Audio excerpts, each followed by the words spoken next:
Hey everybody, welcome back to the channel. We got our Lilithmon mat, our Digimon, and we're going to continue our unboxing of the New Awakening. Again, this set is a little older at this point, but I had it lying around. We never got around to it the first time, so let's get right onto it with the right side of this box.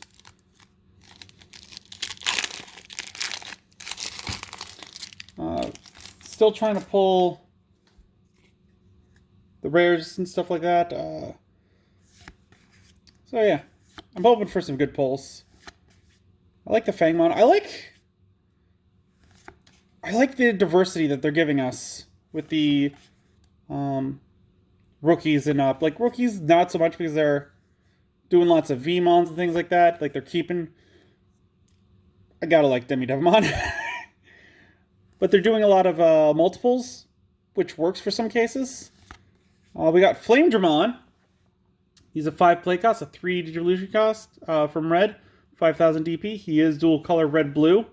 Digivolve 2 from Vmon. He has the Armor Purge ability, which I've learned to like, even though I haven't built a deck with Armor Purge. And when attacking, this Digimon gets plus 3000 DP for the turn. He's a good one to like just try and slow down your opponent if they've got like an 8000 that's suspended.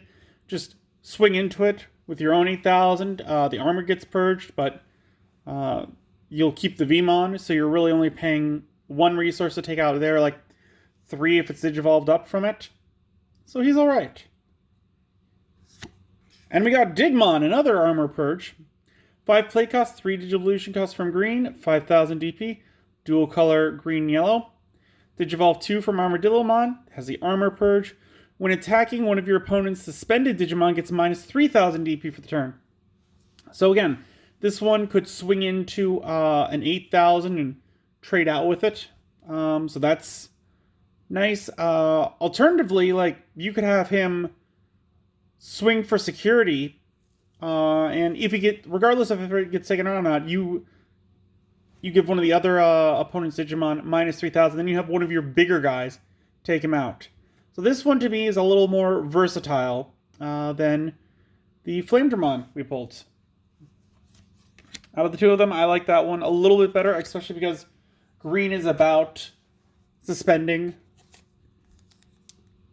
So that makes a little more sense to me. That's why I would like it. I believe it's also still... Yeah, it's insectoids. That also works really well with green. But yeah, like I was saying, like... Other than rookies, we're not getting too many copies of anything above. Unless, of course, like, it's for archetype. We're getting... like, Betsumon. If you had told me that there's Betsumon coming out in the cards, I wouldn't have even known who that was beforehand. But yeah, I just like seeing how deep they're going so far. And I hope it continues. We got Bibimon. Another Skull Knightmon like that. I want to build a deck with him eventually. We got another Flame Dramon. We just went over him, so not gonna go over him again. Ooh, I like this one. Oryumon. A 12 play cost, 4 digivolution cost, 12,000 DP. When digivolving, you may place 1 card with X antibody in its traits from your hand under this Digimon as its bottom Digivolution card to delete one of your opponent's Digimon with a play cost of 7 or less. And then your turn, once per turn, when one of your effects would place a Digivolution card under this Digimon gets plus 2000 DP for the turn. And can't be deleted by your opponent's effects until the end of your opponent's next turn. Okay, so I jumped the gun on saying that. So it's actually, when one of your effects places a Digivolution card under this Digimon gets plus 2000 DP and cannot be deleted by your opponent's effects until the end of your opponent's next turn. And inherited effect, end of attack once per turn. This Digimon has Alphamon in its name, unsuspended. So yeah, again, it's going with the Alphamon X antibody builds. Like, this is kind of like one of those pigeonholing cards where it's like, you're going to play it in that, not much else.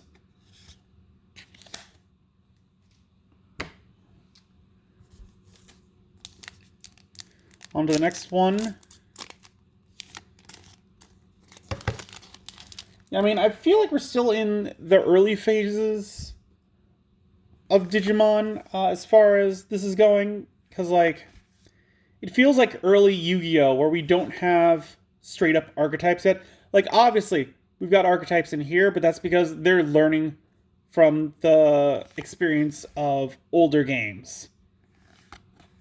Where with Yu-Gi-Oh! They were just, like, making cards. Digimon can now look back at Yu-Gi-Oh! And go, oh, archetypes should be a thing. And so that's, I think, where we're going with this. We got Terriermon, Submarimon. We got Cody. 3 play cost, start of your main phase. If you have a yellow Digimon in play, gain 1 memory. Your turn, when one of your Digimon with 2 or more colors attacks, you may suspend this tamer to give one of your opponent's Digimon minus 2,000 DP for the turn. Security, play this card without paying its memory cost. I mean, it works with Digmon, so that's nice. I'm not a big fan of, like, the gain 1 memory at the start of your main phase, because that's just 1 memory. If it could stack, like, if it's stacked with its own effect, like if you had, like, 2 yellow Digimon out of play, gain 2 memory to, like, a max of 3, like something like that. Like, for every yellow Digimon you have up to 3, gain 1 memory. Something like that. That'd be a better, like, I would definitely up the cost to 4 at that point, but I would much rather play that than this one. Just because it's only giving you 1 memory. And he's kind of been power crept at this point. And then we got Magna Dramon. Very cool. 7 play cost, 4 Digivolution cost from yellow or blue, 7,000 DP. He is yellow-blue. Digivolve 3 from Vmon. He has Blocker, Armor Purge, and when Digivolving, unsuspend this Digimon, and it gets plus 2,000 DP until the end of your opponent's next turn for each card with Armor form in its traits in your trash. Yo, that's pretty wild. I like this one a lot, especially if you're going to build an armor deck. Like, I think Vmon has Raydramon and Flame Dramon, and then Magna Dramon. So these would be good in a Vmon deck, where you could just easily have this one in there too, because even if you've only got 2 armors in your trash, this one becomes an 11,000. That's enough to rival some megas, and if you got 3, it's going to 13. Now you're in true mega territory. So this is a good one. I like this one. Played in an armor deck, this is good. I definitely would suggest it. If you're playing with Vmon, I'm not sure how well it would do in other decks. But I can see it still working. And I like that it has Blocker, so that if it is still lower power and you are on the defense, you can use it to block, and the Armor Purge will activate, so he's not deleted.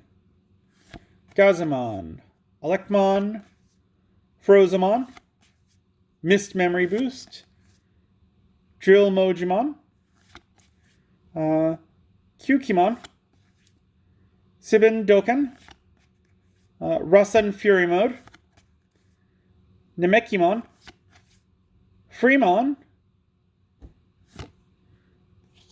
Flame Hellscythe. A 6 play cost, main one of your opponent's Digimon gets minus 6,000 DP for the turn. Then play 1 purple or yellow Digimon card with 6,000 DP or less from your trash without paying its memory cost. Security effect, activate this card's main effect. This one's alright. I mean, the 6 is pretty high. It does reduce an opponent's by 6. So if they've got like a 15, it reduces it to a 9, making it easy to beat over. But you gotta have that 6 memory to pay. And that's the part that's going to be a little hard. The icing on the cake is that you get to play yellow or purple from your trash. without paying its memory cost, which is normal, but it doesn't say that on-play effects are negated, and I think that's the big thing there. So you could play one from the trash and activate its on-play effect, and that's pretty neat to me. And we got Yuji as our last card this time. He's a 3-play cost. Your turn. When one of your Digimon with X antibody in its traits is moved from your breeding area to your battle area, gain 1 memory and draw 1 card. Your turn. When one of your black Digimon with X antibody in its traits attacks, you may suspend this tamer to place 1 card with X antibody in its traits from your hand under that Digimon as its bottom Digivolution card. Security. Play this card without paying its memory cost. I mean, drawing is good in any game. However, it's not nearly as important in the Digimon card game as it is in things like Magic or Yu-Gi-Oh! Because in those games, you're lucky to draw like 2 cards in a turn. Anything more than that is pretty unheard of. But in Digimon, like, you can flip over an egg, place down a rookie. You draw at the beginning of your turn. Flip over an egg, place down a rookie on top of it, draw a 2nd card. Place a champion on top of it, draw a 3rd card. And you might have enough memory to play an ultimate on top of that and draw a 4th card. So while drawing is nice, it's not as important. And in fact, as I've said before, like, I'm afraid of decking out. And with as crazy drawing is, like, I'd probably put 2 of these in my deck. I wouldn't go any further. Yeah, and like this one, let's see. Yeah, so this one, it's not optional because it says when one of your Digimon with X antibody in its traits is moved from your breeding area to your battle area, gain 1 memory and draw 1 card. It doesn't say you may. It's straight up, you gain 1 memory and you draw 1 card. So with 4 copies of this out, and you move a Digimon out with that X antibody traits, you are required to gain 4 memory, which is nice, but then you are required to draw 4 cards. And even if that only really starts fully proccing when you've got only 3 eggs in there, like building an Alphamon deck with that in mind, that would mean that you would pull 12 cards off the top of your deck. And that is maybe like a 4th of your deck at that point, I think, because you've got 5 there, you start with a 50, so that's 45 cards in your deck, 5 cards in your hand, 40. Yeah, so that's like roughly a third of your deck that you are pulling if you move 3 of them up. And that's a scary thought to me. So I'd keep this one at 2. Anyways, that's the end of today's video. If you've got any ideas for anything you'd like to see in the future, put it in a comment down below. I have an interesting one coming up, so I hope you stay tuned for that. It should be next week's, I believe. If you enjoyed this video, give it a good old thumbs up. Give it a like. If you haven't, please do subscribe. I really do appreciate it. It really does help the channel. We're almost at 100 subscribers. We are very close. And until then, I will see you next time.